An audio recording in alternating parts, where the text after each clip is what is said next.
1400s, the early 1500s, there was a man named Thomas Cranmer. Thomas Cranmer was a theologian. He had been influenced largely by what was at that time what we know now as the Catholic Church, but he was in the middle of a transition between England breaking away from Catholicism into what would be the Church of England, Anglicanism, which isn't true Bible Christianity, but it was a move away from the very far cry from what any type of biblical Christianity was within the Catholic Church, because he found out, as many of the reformers did, is that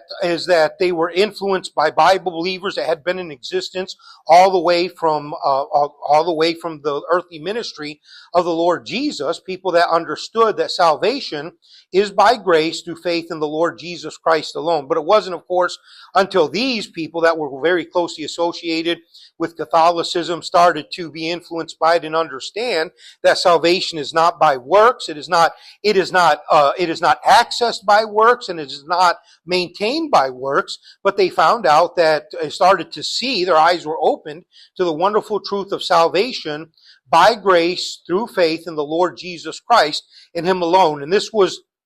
what Thomas Cranmer found as well, although he was sadly subject to the political machinations of his day, as well as the religious false doctrine that he had been indoctrinated with. But what you can see in his life, as well as what you can see in many others, that as they were exposed to the truth, they started to move away from the false teaching that they had been indoctrinated with and towards a more biblical position.